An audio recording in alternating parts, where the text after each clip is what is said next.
সুপ্রিয় দর্শক, আসসালামু আলাইকুম। টিএনএন টিভি 24 থেকে সাথে আছি নাফিজা শাহ। সম্প্রতি বাংলাদেশে যে সহিংস ঘটনা ঘটে গেল সে বিষয়ে আলোকপাত করার চেষ্টা করব।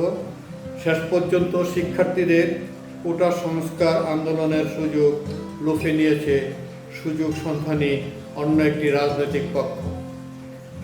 তারা রাজনৈতিক ফায়দা লুটে নেওয়ার প্রাণপণ চেষ্টা করেছে, আর তাতে সহিংসতার রূপ নিয়েছে। ঘটেছে ব্যাপক হতাহতের ঘটনা। সরকারের গুরুত্বপূর্ণ স্থাপনা সহ বিভিন্ন প্রতিষ্ঠান ভাঙচুর ও আগুনে পুড়িয়ে অপূরণীয় ক্ষতি করেছে দুর্বৃত্তরা। এ প্রসঙ্গে বিএনপির ভাইস চেয়ারম্যান জয়নাল আবেদিন বলেছেন, পুরো পরিস্থিতির জন্য সরকারই দায়ী। বিএনপির ভাইস চেয়ারম্যান সরকারকে দায়ী করেছেন এই পুরো পরিস্থিতির জন্য। তিনি বলেছেন, সরকার যদি ছাত্রলীগ লেলিয়ে না দিত তাহলে এতগুলো প্রাণহানি হতো না। তার মতে ছাত্রলীগকে লেলিয়ে দেওয়ার কারণেই এতগুলো প্রাণহানির ঘটনা ঘটেছে। দেশের সম্পদ ধ্বংস হতো না। ছাত্রদের দমনে ছাত্রলীগই যথেষ্ট, এমন বক্তব্য দিয়ে ক্ষমতাসীন দলের নেতারা গর্হিত কাজ করেছেন। পুরো পরিস্থিতি সরকারের সৃষ্টি। এতগুলো শিক্ষার্থীর মৃত্যুর দায় কে নেবে? তিনি প্রশ্ন রেখেছেন যে এতগুলো শিক্ষার্থীকে যে হত্যা করা হলো সেই হত্যার দায় কে নেবে? বাংলাদেশের উদ্ভূত পরিস্থিতি নিয়ে কূটনীতিকরাও উদ্বিগ্ন। কূটনীতিকদের যে মতামত সেটাও তুলে ধরার চেষ্টা করছি। তবে পররাষ্ট্রমন্ত্রী হাসান মাহমুদ কূটনীতিকদের সান্ত্বনা বাণী দিয়েছেন।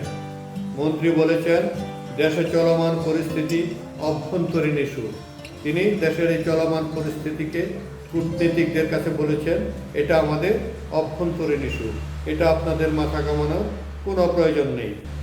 তিনি বলেছেন, রাষ্ট্রবিরোধী, স্বাধীনতা বিরোধী অপশক্তি ও দুষ্কৃতকারীরা সরকারি চাকুরিতে কোটা ব্যবস্থা সংস্কারে শিক্ষার্থীদের আন্দোলনের মধ্যে ঢুকে জনগণের উপর হামলা চালাচ্ছে।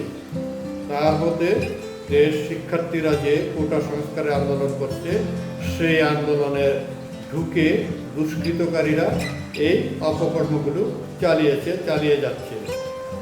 তিনি বলেছেন, ভাঙচুর ও অগ্নিসংযোগ করে ধ্বংস করেছে বিটিভি ভবন, সেতু ভবন, মেট্রো রেল, বিআরটিএ, দুর্যোগ ব্যবস্থাপনা ভবন, নারায়ণগঞ্জ আঞ্চলিক passport office, PBI office, Narayanganj city কর্পোরেশনের ভবনের অংশবিশেষ, নরসিংদী কারাগার সহ সরকারি ও বেসরকারি গুরুত্বপূর্ণ স্থাপনা ধ্বংস করেছে দুর্বৃত্তরা।